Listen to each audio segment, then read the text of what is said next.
So I brought you a few different things. First, I wanted to talk about a Seder idea, and then after that, a Dvar Torah or extended Dvar Torah on Charoset, and then a couple of shorter ones that may be Seder worthy. The first item is what I listed as number 1 on your sheet, and it's called Seder Aerobics. Anyone here ever hear of this? No. Is that all the time you have to get up and go?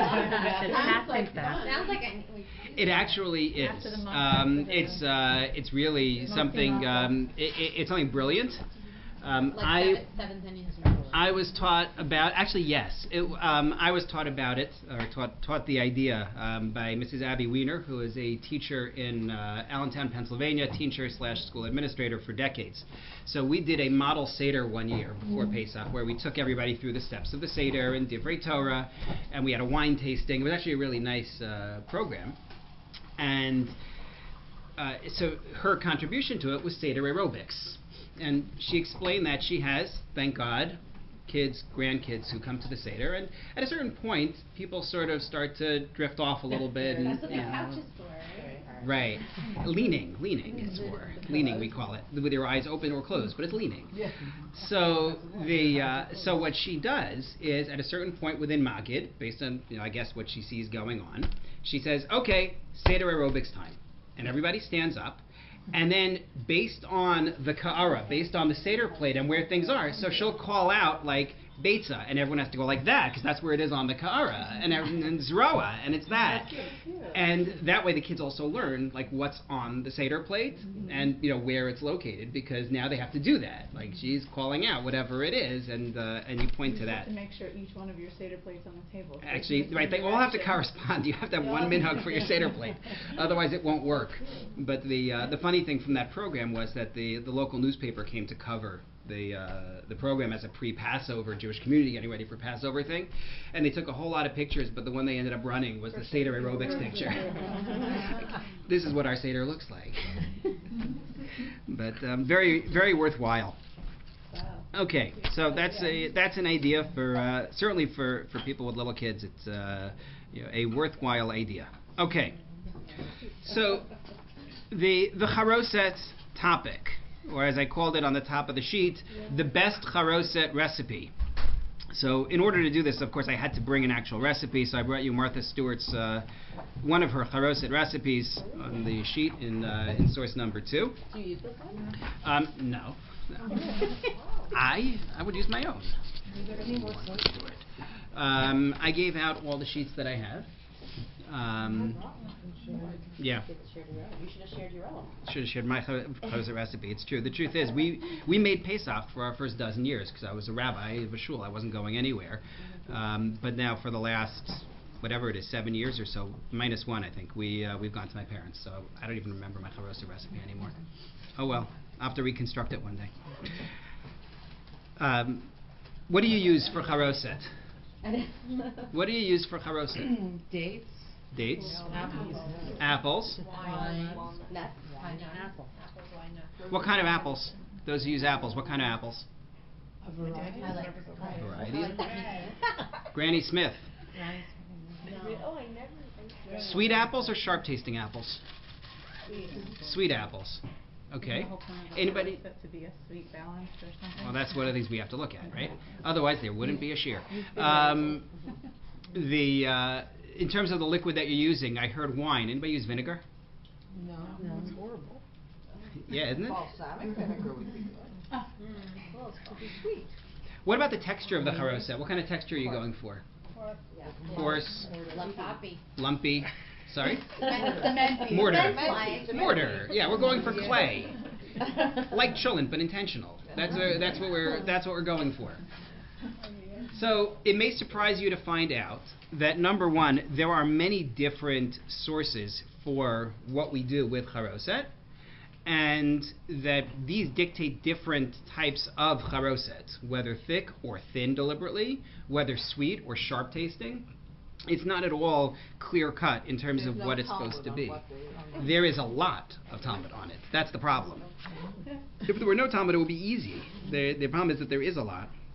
Babylonian as well as Jerusalem. So, we need to talk more about what Charoset is and what it's for.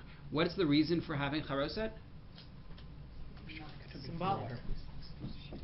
Thanks. To balance the maror and the matzah. Teach with the maror. To balance the maror's bitterness, Which reminds us of the mortar that they use to make buildings. to remind us of the mortar that they used in making the bricks. What else? These are all true, but what else? That's it? All right, well, you have a lot to say when you get to Charoset at the Seder. Well, can't speak at that point. It's a little matzah or korech thing, but you'll say it at some point. As you're washing. So the I'll explain that later. I don't want to get distracted on that one. In general, everything that we do at the Seder is geared towards teaching something. You know, I like to compare it to like ballet, where every action is supposed to have a meaning and tell a story, but you can be a 5-year-old and do it and not have any clue what the message is that you're conveying.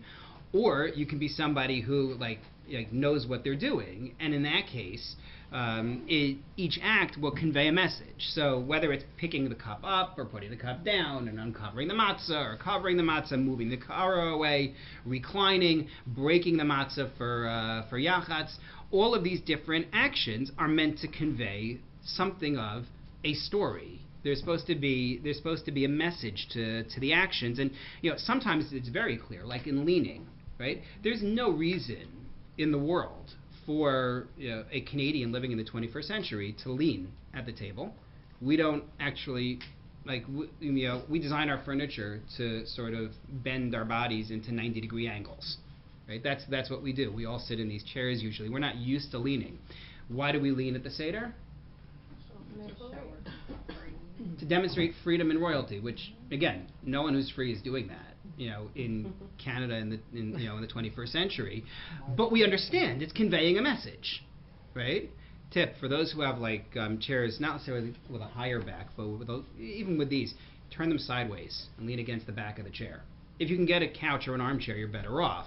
But if you're stuck with one of these, standard 90-degree angle chairs, if you turn it, you can lean against the back. You'll be all right until you get to the karech sandwich and everything crumbles everywhere. When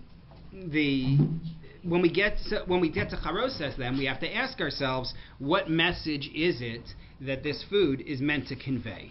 So, first of all, there is a view that Charoset is not there in order to teach me it's not there as a mitzvah, and it's not actually there to teach me something, but rather it has a practical function. And that function is, believe it or not, as I wrote on your sheet, insecticide. Who would have guessed that one? No one guessed that when we talked about the reasons for having charoset. To act as an insecticide? Insecticide, go figure. Take a look at source number 3. This is the original text regarding charoset in the Talmud, the Mishnah. It says, Heviu lefanav matzah v'charoses v'charoses u'shnei tavshilin. They bring out for the Seder, they bring out matzah, chazeret. What the relationship is between chazeret and maror is a really good topic for a shir another time. Aren't they the same thing? Sorry, we're out. Charoset and 2 cooked foods. Right? The 2 cooked foods we use. What do people usually use for the 2 cooked foods on your Seder plate? The Beit and the zrava, right? The egg and the shank bone. They didn't have to be egg and shank bone originally. The goal of having the 2 cooked foods was not to commemorate the destruction of the Beis HaMikdash. They had a Beis HaMikdash. The goal of the 2 cooked foods was this is a feast. And so you have these cooked foods out there so that you may be surprised to know, I always like telling Ashkenazim this, that one of the sages in the Gemara used beets and rice. They didn't have corn. Wrong hemisphere. They used beets and rice, one of the Amoraim, but this was before there was any decree against using kidneys. So yeah. That's a really cool thing. Yes. Hawaiian. So, a Hawaiian Seder, yes. So, no, I'm not saying to use rice. Right. Pineapple for karpas. I'm just giving everyone else. Thank you. That's So this view, Threw my parents like crazy. but it's good, no? It was great. Pineapple and salt water is good. So the Mishnah says, Aval pi she'ein charoset mitzvah. Even though this view says charoset is not a mitzvah, it's brought out anyway. And Rabbi Eliezer, Rabbi Eliezer, son of Rabbi Tzadok, says, no, mitzvah. He says, no, there actually is a mitzvah of having charoset at your Seder. So the Gemara asks, you say it's not a mitzvah. Ve'ilo mitzvah, if it's not a mitzvah, mishum my maisila, what's it doing at my Seder? Right? Why would I bring this out for the Seder table if it's not a mitzvah? So Amar Rabbi Ami mishum kafa. Rabbi Ami says the answer is kafa. What's kafa? That requires some degree of explanation. So it's a debate between Rashi and Tosfos. Rashi in source number 4 says Sraf hachazeres kashe. The sap found in chazeret, what he was using when he says chazeret, was an old form of lettuce. Doesn't quite correspond to the lettuces we have. People tend to use romaine as an approximation, but it was a different kind of a lettuce that had a milky sap inside of it that would have a bitter taste. And he says the sap in chazeres is harsh, and it contains eres. It contains a toxin in it. There's something about this very bitter tasting thing that needs an antidote. And that's what this kafa is. The kafa is this toxin, and you are using a sweet maror. Someone here said before you want it to be sweet, as Dan said it, sweet as an antidote to the bitterness of the maror. That's what it was. It was a response to that bitterness. And that's one view. So it's not there as a mitzvah. There's no mitzvah of have charoset. However, as a practical matter, you're not going to eat charoset. You're not going to eat maror without having some of this. That's one view. The other view is Tosfos. Tosfos says, Pirish Rabbeinu Chananel, he quotes Rabbeinu Chananel, who is in early authority, roughly Rashi's time, who says, Tolat, it's a worm. Worms in the lettuce. Vishema Barovi, so then Tosfos has a problem. I skipped the full text of it, but he has a problem, because if there's a worm in it, then how do people eat this ever? And what are you doing with it at your Seder plate? It's not kosher. It's not Bodak. So he says Vishema barov yirakos ein behem kafa. So he says it could be that most vegetables don't actually have this, or most greens don't have kafa in it. Well, then why am I concerned at the Seder and I'm telling you to use the charoset? So he says mishum sakana de kafa chayshin lemiuta v'tzarech charoses. He says because it's dangerous. There's a danger element. It's not just that it's not kosher, but that it has a poisonous aspect to it. So we're worried about it, even though we're not worried from a kosher perspective. It's so unlikely that it's not an issue. But from a health perspective, it's dangerous. So you have to make sure to use this charoset, which is actually going to kill the kafa. Now, what is it in the charoset that's going to kill the kafa? The answer is they're using vinegar in the charoset, and the acidity of the vinegar will kill this kafa. Yeah. We're Sephardim, so we use romaine lettuce, and our Haggadot, which are very old, all say you take the lettuce and you check for bugs. Yes. Like right in there. Yes. But also when we don't dip in salt water, we dip in vinegar, and we dip parsley. Probably also dip. Well, you're talking about karpas I'm talking dipping. with karpas, but Yeah. I just went, why would we use vinegar? So maybe Right. it's the same concept, is to kill Interesting. any sort of... So the dipping for karpas actually has a different root to it. The dipping for karpas is... The original idea of dipping for karpas, as I remember it, is actually just to get the kids to ask questions. Oh, that's So in right. other words, your scenario at the table is you dipping your karpas in the salt water. The kid asks, "Why are you dipping it?" And you say, "Thank you. Now we can move on." Nobody asked. That's it. We got you to ask a question. That's the interesting, is we use vinegar. Right. So originally they were using original texts talk about salt water as well as vinegar. Yeah, yeah. Oh yeah. No, there was mei melach and there was chometz. No, both of those exist. Oh. Yeah. So all the other layers of meaning that we have of people will use this because of that and it has nice messages, those are all layered on top. But the basic idea is really just we want the kids to be interested in what's going on. So the whether this is for bitter taste or whether this is for insecticide, it's not an independent mitzvah, but more, that means if you know that there is no kafa present, right? Let's say that it's a worm and you say, well, I checked it and it's all clean, then you wouldn't eat charoset at all. There is no mitzvah. It's a practicality. You follow? Mm-hmm. That would be this approach. So in terms of recipe recommendations out of this, it depends on which view you take. If you take Rashi's view, it's an antidote for a bitter taste, then you want sweet maror. If you take Tosfos' view that it's an insecticide, then you want it to be sharp tasting. You want vinegar in it. So now we have a problem, right? We have to have two Charosot on our table. We have the Rashi Charoset and you have the Tosfos Charoset. But we're not done. Because there are other views about why we have Charoset. One is to remember the apple. What apple is he talking about? Gan Eden? Oh boy. No? Apple in Gan Eden. Well, we have a couple of problems with suggesting that it's to remember the apple from Gan Eden. Right? Problem number one is that the Torah doesn't say it was an apple. No. Don't forget that because it actually matters. Don't forget the idea that it could have been an apple in Gan Eden. We'll have to come back to that and where that comes from. The other problem is this is Pesach. Right? We're not in Gan Eden. Apple season. No. There actually are associations to be made. I saw an article by Rabbi Avi Schreiber who on trying to make connections between Pesach and Gan Eden. He made that argument, but it's not for that apple. No, it's from something else. It's a pasuk in Shir Hashirim in Song of Songs. Take a look, please, at source number 6 first, the Gemara in Pesachim. Within the view in the Mishnah that said it is a mitzvah, the Gemara wants to know, my mitzvah, what is the mitzvah? Rabbi Levi Omer Zecher Letapuach. Rabbi Levi said it's to commemorate the apple.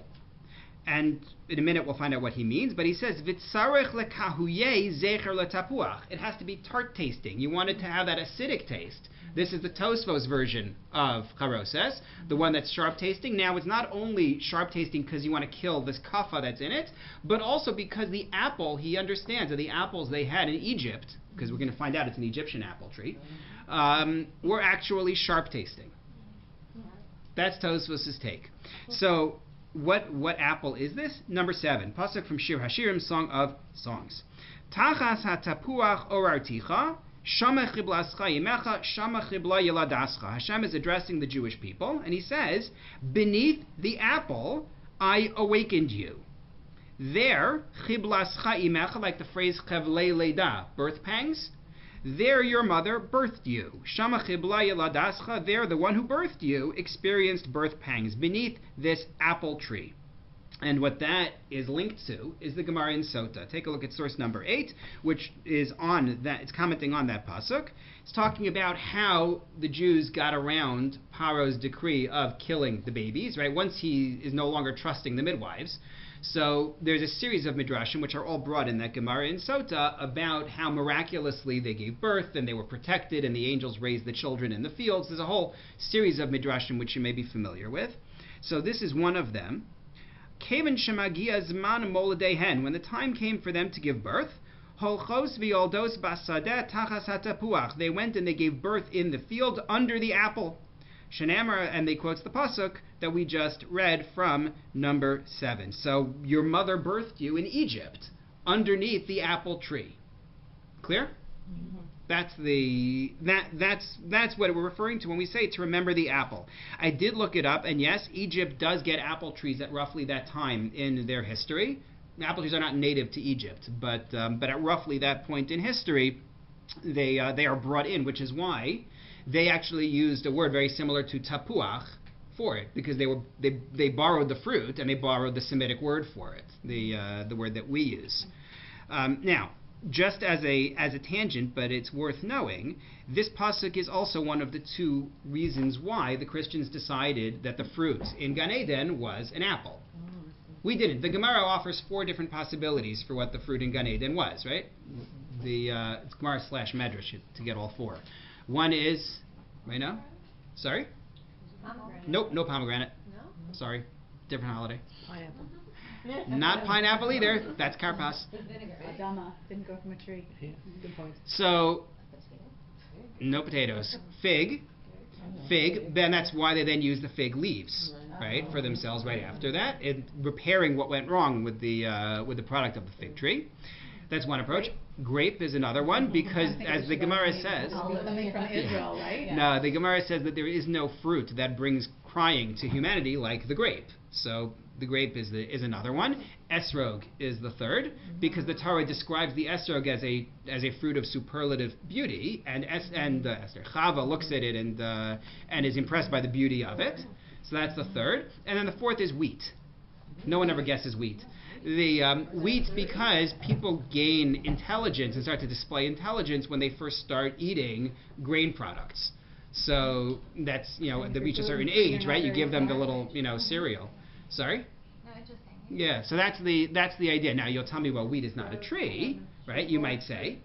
However, it's worth noting that we are told on Shavuos to bring a carbon of the year's new wheat, and the Mishnah that talks about what we're judged for on different days says that on Shavuos we're judged for Peros HaIlon, the fruit of the tree. So that wheat is associated with the fruit of the tree, and yes, in this case, that apparently qualifies because that's the fourth candidate for what this was. What about the kernel of the wheat? There's something. There's a kernel in the wheat, which is there is sort of like a fruit, not really. A fruit. Yeah. Well, the whole thing is a little awkward to fit, but nonetheless, the point is though that we never had a tradition that it was an apple. Mm-hmm. It came to us from Christian art. Where did they get it? So one source is because what's the Latin word for apple? Oh, you know. What's the acid on the apple juice bottle when they list what's in the apple juice? Malic. Malic acid. Malus, M-A-L-U-S, is the Latin word for apple. The thing's worth knowing. So the point is, what is mal as a prefix? Bad. Negative, right? So if Latin is the sacred tongue, which go back far enough, and in that world they're thinking, if Latin is a sacred tongue, then the fact that the apple is called bad must mean something. That's number one.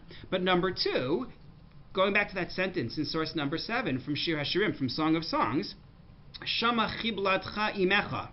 So we translated that as there your mother birthed you. How else could you translate the root chet bet lamed? Well, sorry, to wounds, right? To wounds, like a mechabel, a terrorist, right? And chavel is rope. That's true, actually. But the other is to corrupt. So they translated it as there your mother corrupted you. There, the one who birthed you, corrupted you. That's the way they read the sentence. And so it's Chava, mother of all humanity, corrupting us beneath the apple tree, because the apple is the fruit, as they decided. Now, the other funny thing that goes along with this, which you sort of have to discuss in order to make this complete, is that for a very long time people insisted that the word tapuach in Tanakh can't mean apple, because they believed there were no apple trees in that region at that time in history, because they hadn't found any. The Jewish Encyclopedia is available online. If you look online, not Encyclopedia Judaica, but Jewish Encyclopedia was published in the first decade of the 20th century, and if you look for the entry under apple, you will find them say, yeah, there are no apples in Tanakh. Every time it says tapuach, it doesn't mean apple, because they believed there were none. It wasn't until the 1950s that archaeologists discovered fragrant apple orchards that had been ruined by the Romans. The Romans trashed them, and now we know, yes, they actually did have apples, and tapuach could mean apple. Nonetheless, a couple of points with it. Well, first of all, the word tapuach itself just means something that is bloated, that is swelled up, right? Linpoach, nun peichet. Sorry? Nafuach, exactly.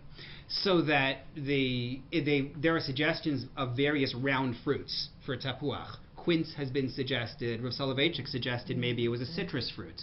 Rav Shachter in Nefesh Harav points that out, because there's a Tosfos who actually says that tapuach can mean etrog, which takes us full circle in some sense. But the general point here is that, going back towards Charoset, because I think I got confused somewhere along the way with where we were, but the idea of commemorating the apple is not to commemorate the apple from Gan Eden, which we are taught is not an apple, but rather is to commemorate the apple tree under which the women gave birth in Mitzrayim, in Egypt. And it should be, again, a sharp-tasting apple, an acidic apple, rather than a sweet apple. Okay, so we have two elements already for Charoset. One is the practical role, whichever way we take that, taste versus insecticide. How long is it going to be before I stop saying that about something we're putting on our table? I'm going to figure out a better word for it. And second is to remember the apple. Third is the one that people are most familiar with, which is clay to make bricks. I brought you a couple of psukim in source number 9, which just emphasize the role of the clay as well as the straw that they were not given in order to make the clay, right? After Moshe comes to Paro, he says, okay, now you have to make the bricks, meet your quota, and I'm not giving you straw either. And so we use Charoset to commemorate that. So if you look at number 10, Rabbi Yochanan says, commemorating the clay, and he says, V'tzarich l'samuchei, you have to make it thick to commemorate the clay. So people who said in the beginning, when I asked what your texture is for Charoset, that's the Gemara here, saying that it should be thick in order to commemorate it. That also fits a comment that the Mordechai makes, which I didn't bring, where Mordechai ben Hillel says that the word Charoset itself comes from the word cheres.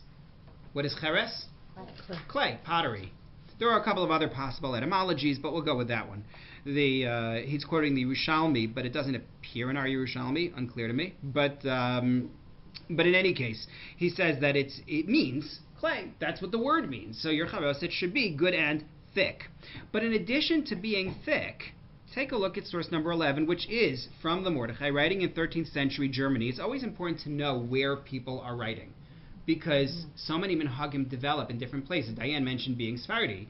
There are so many different minhagim that develop that will affect what you're using, right? Maror is in some sense the best example of it, because Maror originally, without a doubt, without any question and debate, in the days of the Gemara, Maror is a lettuce that had this white sap that was inside it, because the Gemara gives us a description of what it's supposed to be. And it tells us it's green, it's a leaf, it grows from the ground, and it has this sap inside of it. It gives us all the descriptions. It also gives us particular species and says use this, and if this isn't available, use that, and it gives us a list of 5. Whether that's a hierarchy or not is a debate. But what happens is that communities pick vegetables based on what they have available. So that we find the Rif writing in Morocco in the 11th century is using what's called cardoon artichoke. But there were a whole range of things that were used. Chicory was used. Ashkenazim, living in Germany and Poland, places where good luck finding lettuce at this time of year, end up using horseradish leaves. That's what they were using back in the 13th, 14th centuries when we first find it. Horseradish leaf is great, by the way. It's very good, but don't plant horseradish in your backyard because you will never get it out. It can regrow from anything, so plant it in a pot. But the voice of experience, yeah, the leaves are great. So Is that why we use it? Because let's say in Europe they didn't have any greens, and we use those, whatever it called them. What do we use now? Whatever it's called, white horseradish. Well, what people are using what happened was that they ran into trouble getting enough leaves. And so that was one concern, and then at one point there was also a bug checking concern. And so what they ended up doing was using the part of the root that extends above the ground.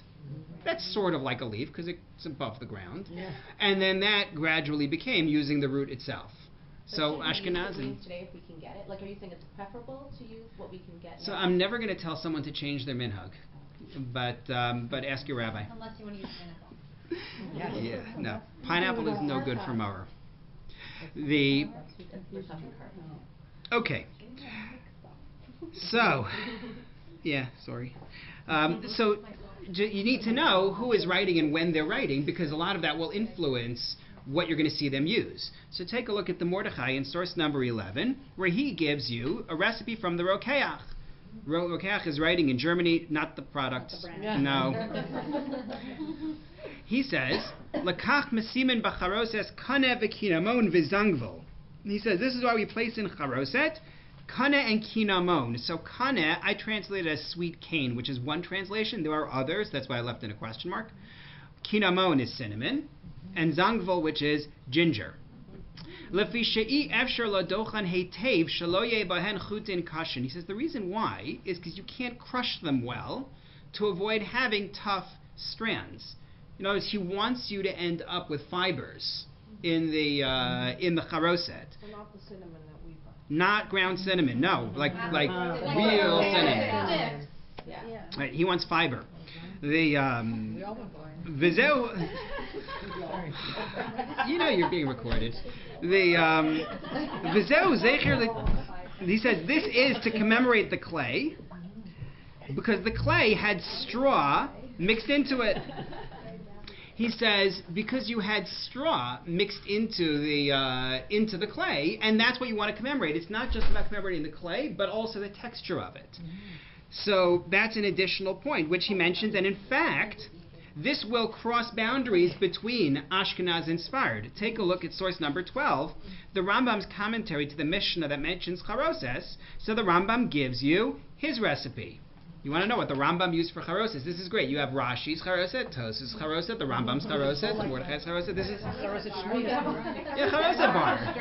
A Charoset bar. That's the newest thing for Rabbi Grauer's Pesach getaway. Okay. The Rambam writes. There was a sushi bar for it, so. Work that out with the rice. Tarovas sheyesh b'chamitzus ukein teven. He says this charoset is supposed to be a mixture that has something acidic to it, chamitzut, right? Like chometz, vinegar. There has to be something acidic to it, and it should be like straw. V'kach anachnu osin osa, and that's how we do it. Shorin te'enim o tamarim, we soak figs or dates. O mevashlin osan, we boil them. Vidakin osan, and we crush them ad sheyisrakhu, until they soften. Velashin osan bechometz, we then knead them with vinegar. Vinostin besochan sanbal o karnit, we put sanbal or karnit. I've seen different translations, none that I really felt comfortable relying on, so I just translated them as sanbal and karnit. O azov, or we put in hyssop, as in a branch. Sorry? Yeah. Zatar is from hyssop, right. But he's not putting in, he says beli shchika, without grinding it. Doesn't it sound great? Here we go.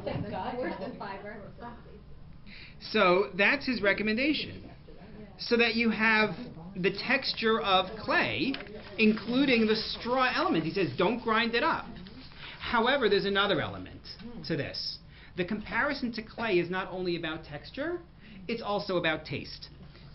What do you mean? Hang on, you'll see what I mean. Take a look at 13 from that, again, the Mordechai. Just because I don't usually quote him when we're doing Navi, so let me explain a little bit. He's one of the early Ashkenazi halachic authorities from the end of, right after the period of Tosfos, the grandchildren of Rashi. He's from right after that. And he is a primary halachic authority for Ashkenazi Jews. So he quotes you the Aruch. The Aruch, written by Rabbi Nassan Baal HaAruch, is actually pre-Rashi. The Aruch is a very useful book. It's a dictionary to the Gemara, but the style of dictionary that they would do then, meaning that he gives you a root of a word. Each root is called an erech, that's the heading, and then he gives you a passage from the Gemara that uses the word, and he explains the passage of the Gemara. So that the Aruch ends up being a great resource because he's really writing a commentary to all these various passages which otherwise we wouldn't understand. And because he's that early, he's pre-Rashi, he's the end of the Gaonim really, what he says has great authority. So very worth knowing. So the Aruch writes, he says, to commemorate the clay we make charoset of all kinds of food. Matok, marim, v'chamutzim. We use sweet, we use bitter, we use acidic. He says it's like clay. Clay has everything in it, so charoset should have all kinds of tastes in it. So when you ask and say, what in the world are you doing putting vinegar in your charoset, and then you've got, sweet cane, cinnamon, sugar, like how in the world do these go together? His answer is that's the point. When you're making clay for bricks, you're throwing everything into it, and so it will have a mixture of tastes. So at this point in our recipe, we have sweet and sharp from the beginning, are practical elements of charoset. Then we had the apple, which Tosfos said is supposed to be a sharp tasting apple. Then we have the clay, which says make it thick, with straw-like pieces in it, and potentially a blend of tastes. And we're not done, because now we get to the Yerushalmi, the Jerusalem Talmud. Take a look at source number 14.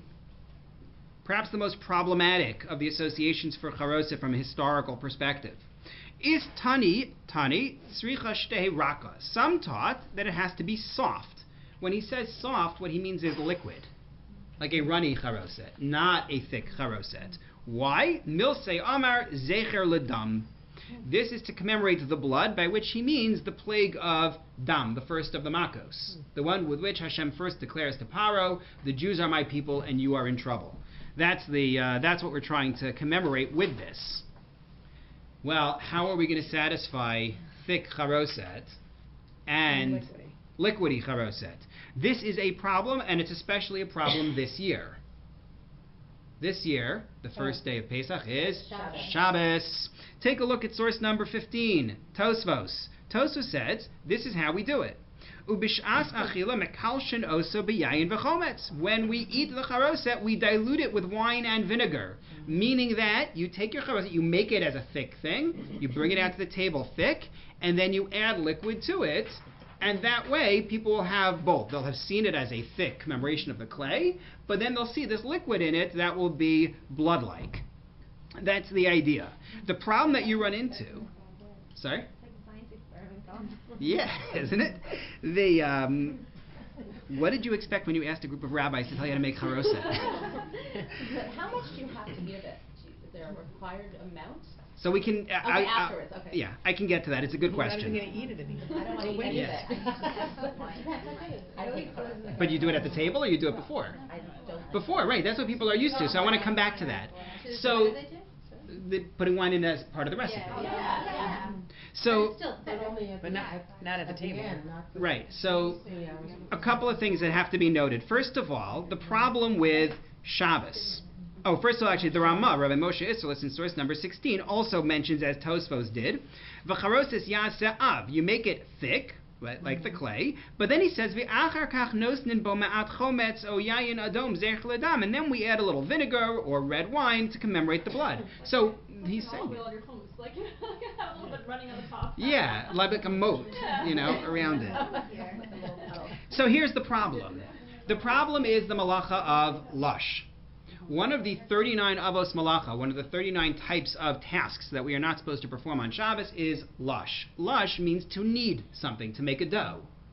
And if I take something that has these thick ingredients like this, and then I add a liquid, I am already, even without mixing it, I am already in violation of a rabbinic prohibition against making dough-like mixtures.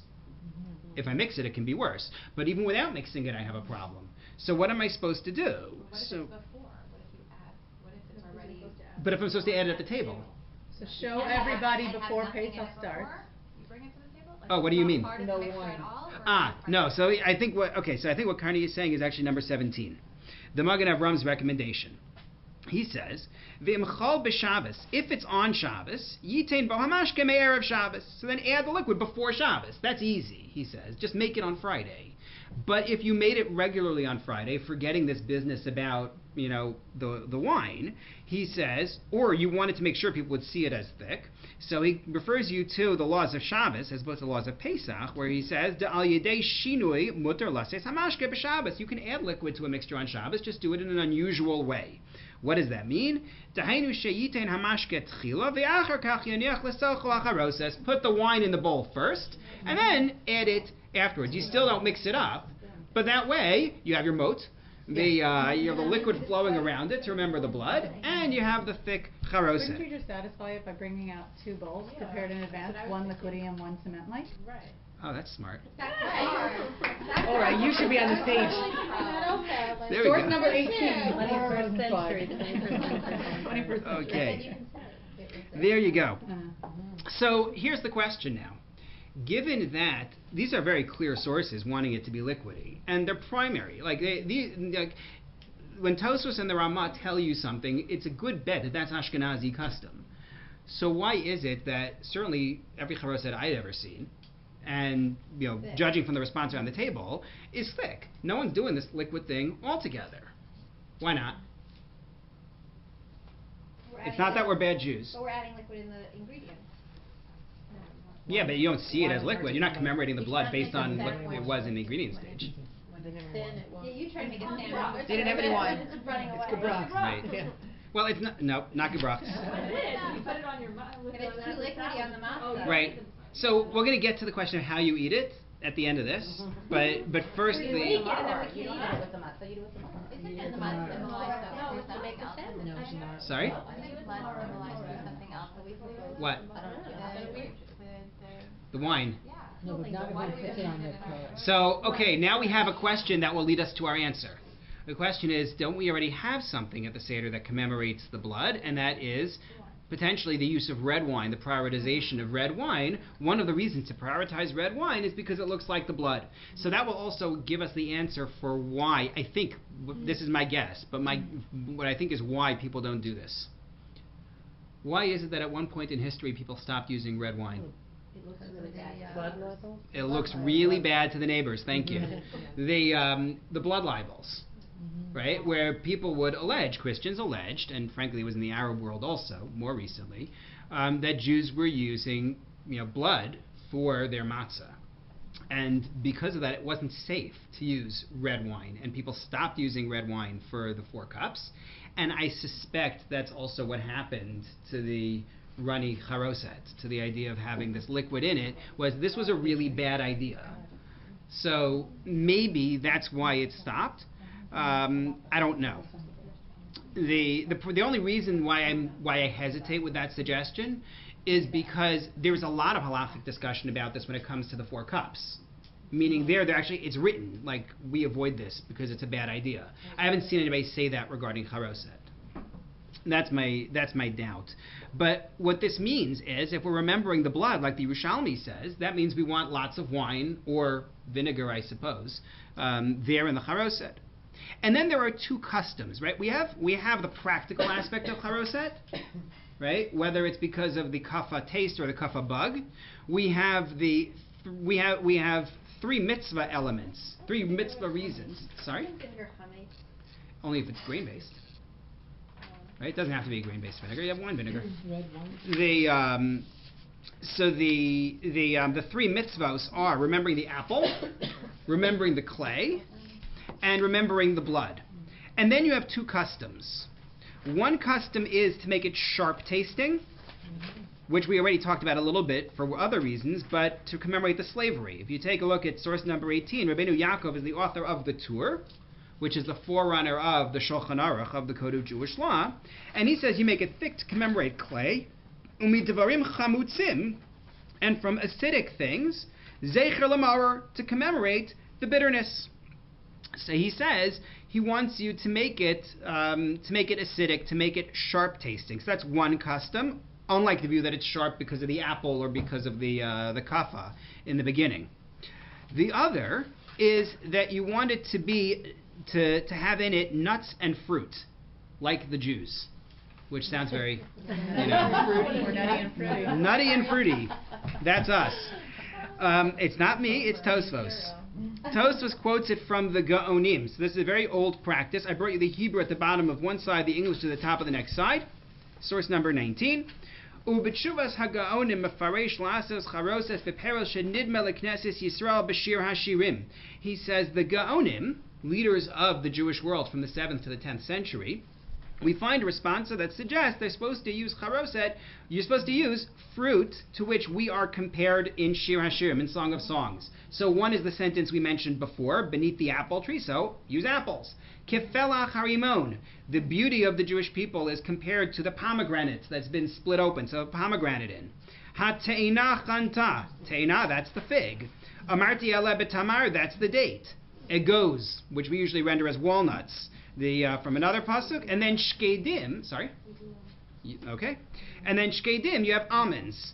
Because the word in Hebrew for almond is shaked, shked the aparachat and all that. So the term shkida refers to being diligent about something, and Hashem was diligent about taking us out on time. So there's a reference to that with the almond. So you have fruit and nuts having special symbolism for the Jewish people. So, to sum up our recipe, I gave you a table there after 19. You have the taste elements, sharp, sweet, and the idea of having a blend specifically, to be like the clay. You have the texture, thick, long strands or fibers, and you have liquid added. And then, in terms of specific ingredients, the apple, the fruit, and the nuts. You're always going to satisfy one of these with your Charoset recipe. Yes?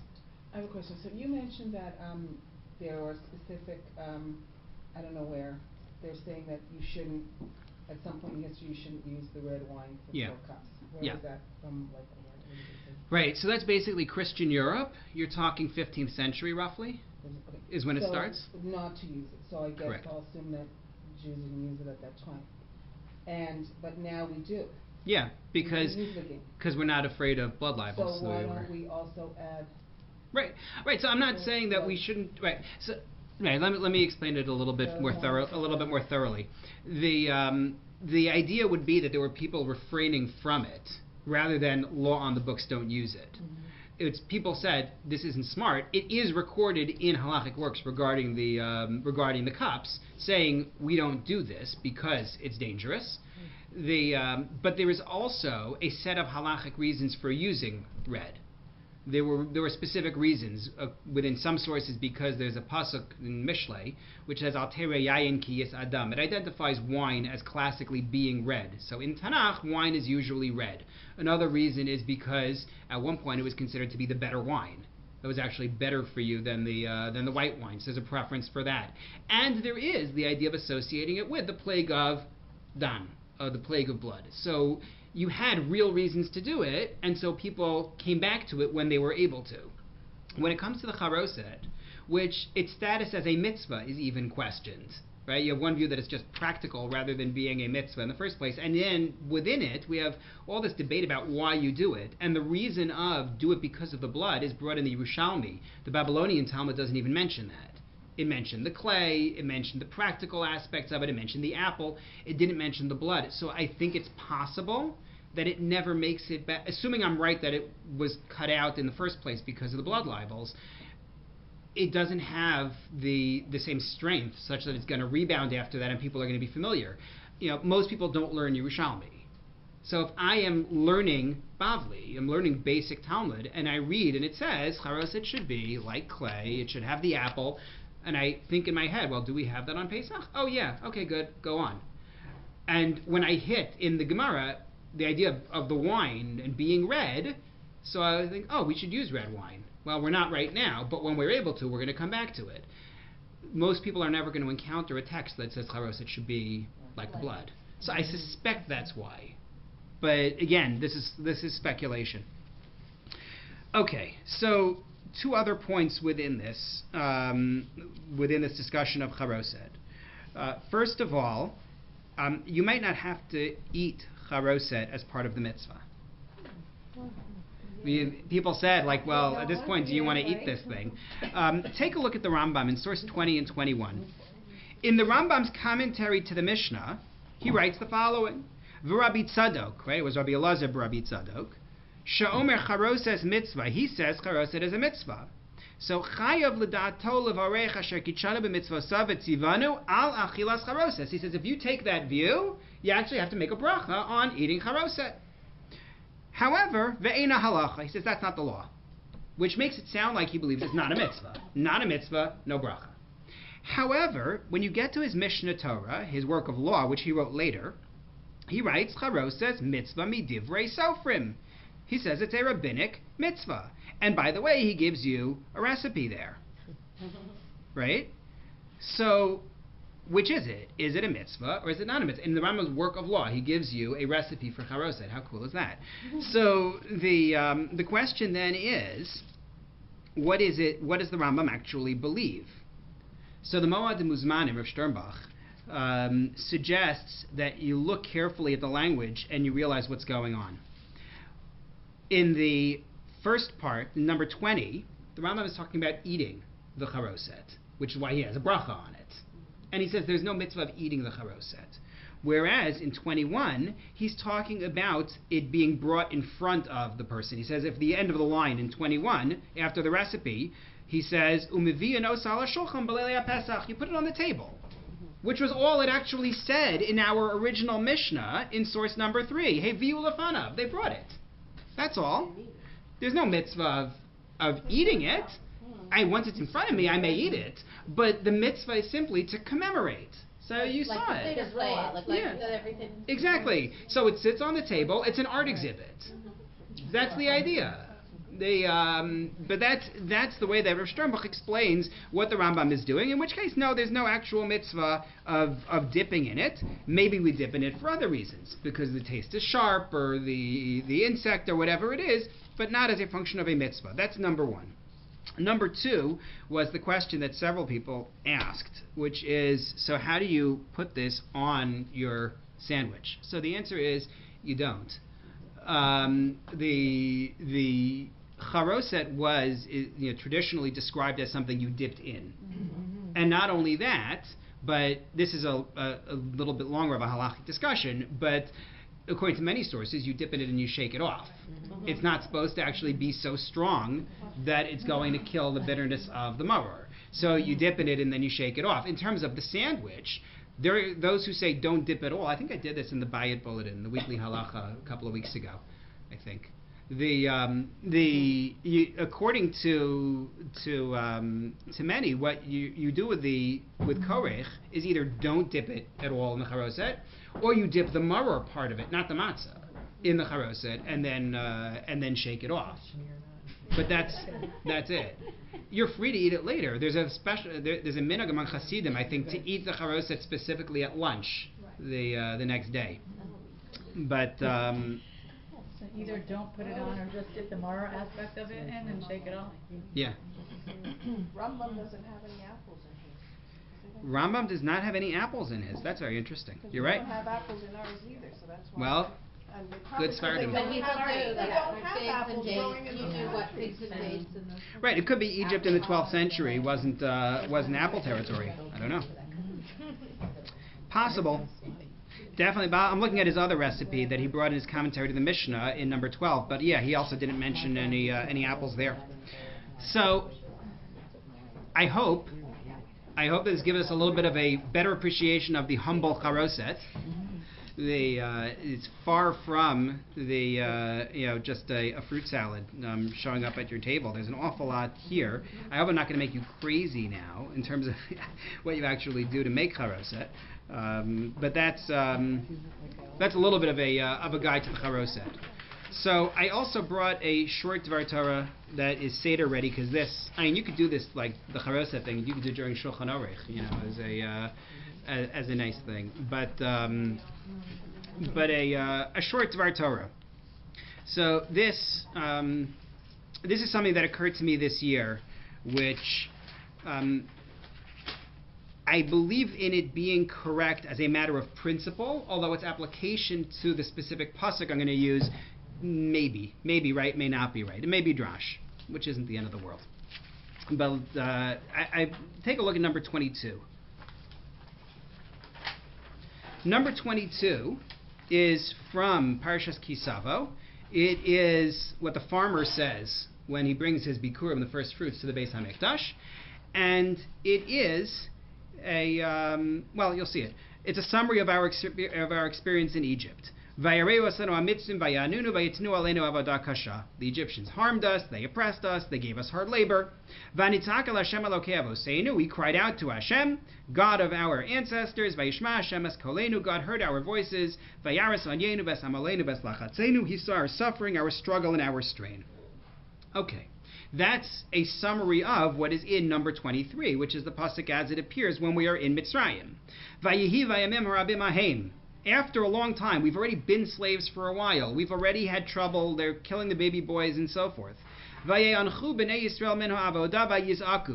Jews groaned, and they cried out after the king of Egypt died. Right, the Pharaoh died. The Jews cried out.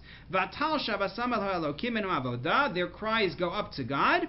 God hears their cries. He remembers his covenant with Abraham, Yitzchak, and Yaakov. He sees them, and he decides, I'm going to take them out, and the rest is history.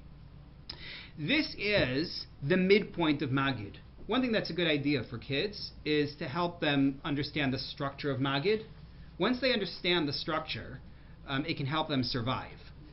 Meaning, when you don't know where things are going, and it's just, a lot of text, it's incredibly dull. No matter how much, we're going to dip in things and hide the afikomen, the bottom line is it becomes something to avoid, which you don't want. There is a basic structure to Magid. We start by introducing the concept of telling the story, right? By talking about how you tell the story. We ask our introductory questions, manishtana. We describe our degradation, starting with Terach as an idolater, moving to Lavan and Arami Oved Avi, and our descent to Egypt. Then the actual suffering in Egypt. Then we cry out. God hears our cry. Makos, miracles. We bring the Korban Pesach and thank Hashem. That's all of Magid. There is a story to it. As long as they don't get lost in the beginning with the discussion about discussing, right? And there were these rabbis who sat there and they told the story all night. And there are the 4 kids. And so as long as they don't get bogged down in that and lose what's going on, maybe you have a chance to really keep them focused. Someone sent me an email with a digest of the Seder in 2 minutes. It was actually really well done. Yeah. That was very well done. Maybe if I remember later, I'll send it out so that everybody can have a chain email. Okay. So my question here, when we look at number 22 and number 23, is why didn't we cry out before Paro died?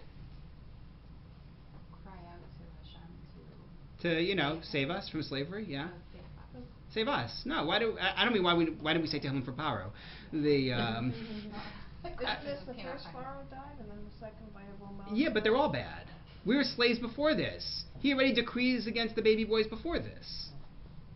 Why is it that we don't cry out until Paro dies? Maybe they were nervous about what was coming next. Meaning, like, status quo, as horrible as it is, at least it's status quo. But you don't say, God, just take me out of here? We're not davening for his death. Why didn't we daven for Geula? But it's a slow process also, probably. Well, we were at a very, very, very low level. Yeah. Are we? That's a really hard thing to decide. Meaning, it's true that that's one of the answers to this, is that they were at a low level until this point. We know the pasuk, we saw it in Yehoshua, the end of Yehoshua. It's also in Yechezkel that we worshipped Avodah Zarah when we were in Egypt. I didn't really bring it in here. But they didn't even ask God for redemption. Very comfortable with that status quo. Like, did they ever think redemption was an option? Like, they didn't. Right, so I want to come back to that. Whether they thought redemption was an option. They were just crying out of pain. They weren't asking for salvation. Right, so I'm going to come back to Liba's point in a minute, because otherwise this will be a 2-minute Dvar Torah instead of a 10-minute Dvar Torah. The idea that they were, in fact, they didn't cry out beforehand one problem is that there were Jews who didn't descend into the idolatry, and the other problem is, then why do they cry out now? So Paro died, now you became good? Like, what changed for them? There are a range of answers. Rashi suggests that Paro didn't actually die. That Vayamas doesn't mean he died, but actually he got saras. He had some kind of an ailment, and as a result of the ailment, he was slaughtering the Jewish babies, and it's kind of gross. And Rashi gives that as the answer. The problem with that is that the Torah doesn't present the story that way, in the way it tells it to us. Meaning, that could be historically what happened, but if the Torah told the story this way, it wants me to learn something from the way it told it. So that's one approach. Another approach is, because getting out of Egypt didn't have to do with whether we cried out or not. What was the determination of when we were getting out? 400 years. Right, 400 years. That's it. So maybe we did cry out before that, but God didn't listen because the time wasn't up yet. That could be the answer. The only weakness with it is that the Torah goes out of its way to say, and then Paro died, and they cried out. Like, it had something to do with crying out. It wasn't just that the time was up. Well, maybe that gives us a reference when that time was up, was when Paro died, and you can date that. Could be. It still sounds strange, though, no? Yeah, but it gives you Maybe they're afraid things are going to get worse. So good. So Ramban offers the suggestion that maybe they gave up hope now. They had thought things would change with Paro's death. Things didn't change, and therefore they cried out at this point. And maybe the years were up, but they needed the merit of crying out, and that's why they got saved now. That's Ramban. The problem with that answer is that it doesn't say there was a new king yet. It says the old king died, they cried out from the work. We didn't say anything about the new king yet. So I'm going to offer a different answer. And that is that, as I would suggest is the view of Ramban elsewhere, tefillah requires hope. In order for it to be a prayer, it has to come with the idea that I believe God can help me out. If I don't believe that God can help me, if I'm just complaining, that's not tefillah. There's a whole, actually this connects to Eov, but I won't, inject everybody into Eov right now. If you look at the Rambam in source number 24, the Rambam gives us what he believes is the mitzvah of davening. The Rambam writes, there is a biblical commandment, mitzvah saseh lihispalel b'chol yom. There is a biblical commandment of praying every day. And he says it's not a particular number of prayers, that's set separately. The text of prayers, the time for prayer, that's all separate. What is the obligation? Just that you daven to Hashem daily, and the way we do it is first you praise. Sorry? Wasn't exactly Shabbat We got it from him, not the other way around, which comes from the Gemara itself and comes from Moshe and the way Moshe davened. But he says, first we praise, then we ask, and then we offer thanks and praise at the end. That's the Rambam. Ramban, in source number 25, commenting on the Rambam, says, actually, I don't think there is a biblical mitzvah of prayer. I don't think there's a biblical mitzvah of prayer. However, he says, if there is one, the Hebrew is at the bottom of one side, the English is at the top of the other. He says, if there is a mitzvah of praying, you want to know what it is. The mitzvah is, Shena'amin shehu yisbarach v'yis'ala shomea tefillah. V'hu hamatzil min hatzaros b'tefillah uz'aka. He says the mitzvah is to believe that God hears tefillah and is the one who saves. In other words, Rabbi Lichtenstein makes a point of it in source number 26. He says it is noteworthy that the Ramban speaks of a duty to believe that tefillah is efficacious rather than of a duty to pray. It's about belief. And perhaps this is now my idea, which may be right, may not be right, but I think it's right as an understanding of tefillah, whether it's right about what happened in Egypt. I think they do cry out beforehand. Slaves cry out bitterly from their suffering, but they don't have that belief that anything can happen as a result. They're crying because they're suffering. But when Paro dies, now's our chance. When the pasuk says, "Vayamas melech Mitzrayim," the king of Egypt died, "Vayeanchu b'nei Yisrael min ha'avodah," and they groaned. That's not misery groaning. That's hope. Exactly. There's hope there. There's now's our chance. We can cry out to God. And if you'll say, well, if you really believe in God, you should have believed he could save you when there was the original king too. The answer is yes, maybe they should have believed that. But these are human beings. They now see that this is their window of opportunity. And that's when they call out to Hashem. So that's the Vanitzak el Hashem Elokei Avoseinu. We cried out to Hashem, saying, now let's approach God. So that was the type of tefillah that Hashem heard for us in Mitzrayim, and God willing, he will hear for us as well.